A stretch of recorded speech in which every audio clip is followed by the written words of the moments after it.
যে পশ্চিমবঙ্গর রাজধানী নাকি এবার হবে ঢাকা, বা কোনো ষড়যন্ত্রের কারণে বাংলা দুই ভাগ হয়েছে, কিন্তু বাঙালি আমরা তো ভাগ হই নাই। দেওয়ালে দেখা যাচ্ছে বাংলাদেশপন্থী স্লোগান। এই অঞ্চলের মানুষ নাকি এখনো নিজেদের ভেতরে বাংলাদেশি পরিচয় লালন করে। তাহলে কি ভারত ভেঙে কলকাতা আলাদা হয়ে যাচ্ছে, কিংবা আবারও কি দুই বাংলা মিলনের স্বপ্ন জেগে উঠেছে? প্রথমেই বলে রাখা ভালো, ইতিহাস আমাদের বিষয় একটি খুব পরিষ্কার করে শিখিয়েছে, কোনো জাতির ভাষাকে কখনো দামিয়ে রাখা যায় না। যেদিন একটি জাতি নিজের কণ্ঠের উপর আঘাত দেখতে পায়, সেদিন থেকেই শুরু হয় তাদের মুক্তির সংগ্রাম। বাংলাদেশ ও স্বাধীন হয়েছিল এমনই এক সংগ্রামের পথ ধরে। পশ্চিম পাকিস্তানের শাসনের বিরুদ্ধে স্বাধীনতার প্রথম ধাপ শুরু হয়েছিল ভাষা আন্দোলনের মাধ্যমে। তাই আজকের কলকাতার ঘটনাকে বোঝার জন্য আমাদের ফিরে যেতে হবে ইতিহাসের পাতায়। চলুন চলে যায় আজ থেকে প্রায় ৭৩ বছর পূর্বে। ১৯৪৭ সালে ভারত বিভক্ত হওয়ার পর জন্ম নিল পাকিস্তান নামের একটি রাষ্ট্র। এ রাষ্ট্রের দুই অংশ, পূর্ব বাংলা এবং পশ্চিম পাকিস্তান। দুই অংশের মধ্যে দূরত্ব ছিল 1000 মাইলেরও বেশি। আর সংস্কৃতি, ভাষা, জীবনযাত্রা সবকিছুতেই ছিল গভীর পার্থক্য। পূর্ব বাংলার মাতৃভাষা ছিল বাংলা, কিন্তু পাকিস্তানের শাসকেরা চাপিয়ে দিল উর্দুকে। ১৯৪৮ সাল ঢাকার রেসকোর্স ময়দানে মোহাম্মদ আলী জিন্নাহ ঘোষণা করলেন উর্দুই হবে পাকিস্তানের একমাত্র রাষ্ট্রভাষা। এই ঘোষণায় বাঙালির মনে তীব্র ক্ষোভ জাগিয়ে তোলে। শুরু হলো আন্দোলন। ছাত্র জনতার কণ্ঠে গর্জে উঠল একটাই দাবি, রাষ্ট্রভাষা বাংলা চাই। কিন্তু শাসক গোষ্ঠী সেই দাবি মানল না, বরং আন্দোলন দমন করতে ব্যবহার করলো দমন নীতি। ১৯৫২ সালের ২১শে ফেব্রুয়ারি, সেদিন ঢাকা বিশ্ববিদ্যালয় এলাকায় জুড়ে চলছিল ছাত্রদের মিছিল। পুলিশের গুলিতে লুটিয়ে পড়লেন সালাম, রফিক, জব্বার, বরকত এবং আরো অনেকে। রাজপথ ভিজে উঠল বাঙালির রক্তে। কিন্তু সেই দিনের রক্ত বিতা যায়নি। শহীদদের আত্মত্যাগ সারা বাংলায় জেগে উঠল দাবানল। শেষ পর্যন্ত পাকিস্তান সরকার বাংলাকে রাষ্ট্রভাষার মর্যাদা দিতে বাধ্য হলো। এই ভাষা আন্দোলনে শুধু ভাষার জন্য লড়াই ছিল না, এটা ছিল আত্মপরিচয়ের লড়াই। এখান থেকেই জন্ম নিল এক অদম্য চেতনা, যা পরবর্তীতে ১৯৭১ সালের মুক্তিযুদ্ধে স্বাধীন বাংলাদেশের জন্ম দিল। আজ থেকে প্রায় ৭৩ বছর আগে ঢাকা শহরের রাজপথ যেভাবে বাঙালি তাদের মাতৃভাষার জন্য বুকের রক্ত ঢেলে দিয়েছিল, আজ কলকাতার রাস্তাতেও তেমন সেই ইতিহাসের প্রতিধ্বনি শোনা যাচ্ছে। 10 টাকার নোটে ১৯১২ সালের 10 টাকার নোট দেখুন, বাংলায় লেখা আছে। আর এই অপদার্থরা আজকে 2025 সালে এসে বলছে বাংলা বলে কোনো ভাষা নেই।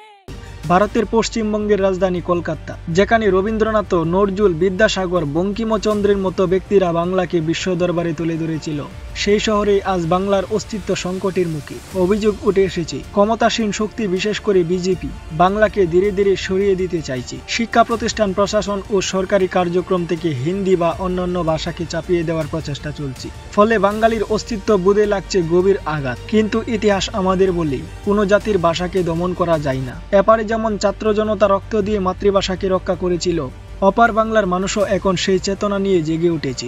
আজ কলকাতার মানুষ যখন প্রতিবাদে ফেটে পড়েছে, তখন প্রশ্ন নতুন করে জেগে উঠেছে, তাহলে কি ভারত ভেঙে যাবে, নাকি দুই বাংলার মধ্যে আবারও মিলনের স্বপ্ন জেগে উঠেছে? কেউ হয়তো বলবে এটা শুধুই ভাষার প্রশ্ন, কিন্তু ইতিহাস জানাই, যেদিন কোনো জাতি নিজেদের ভাষা রক্ষার পথে নামে, সেদিন থেকে শুরু হয় তাদের মুক্তির সংগ্রাম। তাহলে কি অপার বাংলা এই আন্দোলন কেবল ভাষার জন্য, নাকি এর ভেতরে জন্ম নিচ্ছে নতুন এক মুক্তির ডাক?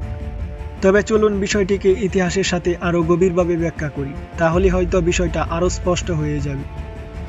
১৯৪৮ সালের মার্চ মাসে ধানমন্ডির রেসকোর্স ময়দানে যখন জিন্নাহ বললেন উর্দুই হবে রাষ্ট্রভাষা, তখন ঢাকার রাজপথে বিক্ষোভ ফেটে পড়েছিল। ছাত্র সমাজ নেমেছিল রাস্তায়। তারা হাতে নিয়ে গিয়েছিল শুধু কাগজ কলমের ফ্ল্যাট, আর মুখে উচ্চারণ করেছিল রাষ্ট্রভাষা বাংলা চাই। পাকিস্তানি শাসকেরা প্রথমে ভেবেছিল এ আন্দোলন হয়তো কয়েকদিনের মধ্যেই থেমে যাবে, কিন্তু তারা ভুল প্রমাণিত হয়েছিল। গ্রামগঞ্জে, নদীর পাড়ে, হাটবাজারে সবার মুখে ছড়িয়ে পড়ল সেই ডাক। এটি আর কেবল ভাষার প্রশ্ন ছিল না, হয়ে উঠেছিল অধিকার ও মর্যাদার লড়াই। ২১শে ফেব্রুয়ারি ১৯৫২ সালের রক্তাক্ত ঘটনায় এই আন্দোলনকে ইতিহাসের চিরস্থায়ী আসনে বসিয়ে দিল। সালাম, বরকত, রফিক, জব্বার, শফিউর তাদের রক্তে রঞ্জিত হলো ঢাকার রাজপথ। কিন্তু তাদের আত্মত্যাগ যেন এক শপথের রূপ নিল, এই জাতি আর কখনো অন্যায়ের কাছে মাথা নত করবে না। এই শহীদদের কণ্ঠে উচ্চারিত দাবি পরবর্তীতে ১৯৭১ সালে রূপ নিল মুক্তির স্লোগানে। তাই ভাষা আন্দোলনকে শুধু ভাষার লড়াই বললে ভুল হবে। এটাই ছিল বাংলাদেশের স্বাধীনতার বীজ রোপণের মুহূর্ত। এবার যদি চোখ ফেরাই কলকাতার দিকে, এখানে বাঙালির ইতিহাস ও সমান গৌরবী। নবজাগরণের যুগে বিদ্যাসাগর শিক্ষার আলো ছড়িয়েছিলেন, বঙ্কিমচন্দ্র জাতীয়বাদের বীজ বপন করেছিল, কবি কাজী নজরুল ইসলাম সঙ্গীতে বাঙালির আত্মাকে বিশ্ব দরবারে পৌঁছে দিয়েছিলেন। কলকাতা একসময় সংগ্রাম, বাংলার সংস্কৃতি ও জ্ঞানের প্রাণকেন্দ্র ছিল, কিন্তু আজ সেই শহরেই অভিযোগ উঠেছে বাংলাকে ধীরে ধীরে প্রান্তিক করে দেওয়া হচ্ছে। স্কুলে বাংলার গুরুত্ব কমানো, সরকারি নথিতে অন্য ভাষার প্রভাব বাড়ানো আর প্রশাসনকে হিন্দিতে প্রাধান্য দেওয়ার প্রচেষ্টা, এসবই বাঙালির আত্মপরিচয়কে আঘাত করেছে। তাই আজ কলকাতার তরুণরা যখন পথে নামে, তারা শুধু একটি ভাষা বাঁচানোর জন্য লড়াই করছে না, তারা লড়ছে নিজেদের সংস্কৃতি অস্তিত্ব রক্ষার জন্য। এই যেন ইতিহাসের পুনরাবৃত্তি। বাংলাদেশের ভাষা আন্দোলন আমাদের শিখিয়েছে, যখনই কোনো জাতি নিজের ভাষা ও সংস্কৃতির উপর আঘাত সহ করে, তখনই তারা প্রতিবাদের আগুনে জ্বলে ওঠে। এখানেই উঠে আসে এক অনিবার্য প্রশ্ন: ভাষা আন্দোলন কি কেবল একটি সাংস্কৃতিক অধিকারের লড়াই, নাকি তা একদিন রাজনৈতিক স্বাধীনতার পথও তৈরি করে দেবে? বাংলাদেশের ইতিহাস অন্তত তাই বলি। আজকের কলকাতা হয়তো বাংলাদেশের মতো ভৌগোলিকভাবে বিচ্ছিন্ন নয়, কিন্তু সংস্কৃতির ওপর আঘাত যখন বাড়তে থাকে, তখন আন্দোলন শুধু ভাষার মধ্যে সীমাবদ্ধ থাকে না, এটা হয়ে ওঠে আত্মমর্যাদার প্রশ্ন। আত্মমর্যাদার লড়াই কখনো থেমে থাকে না। তাহলে কি ভারতের ভেতরে নতুন করে এক বিভাজনের বীজ বপন হচ্ছে, নাকি এ আন্দোলন কেবল বাংলাকে বাঁচানোর চিরন্তন সংগ্রাম হিসাবেই থাকবে? উত্তর এখনো অনিশ্চিত, তবে একটি সত্য স্পষ্ট: অপার বাংলার আন্দোলন আজ নতুন করে মনে করিয়ে দিচ্ছে 1952 সালের ঢাকা শহরের রাজপথ, মনে করিয়ে দিচ্ছে যে বাঙালি তার ভাষার জন্য মরতে জানে আর প্রয়োজনে বাঁচতে জানে।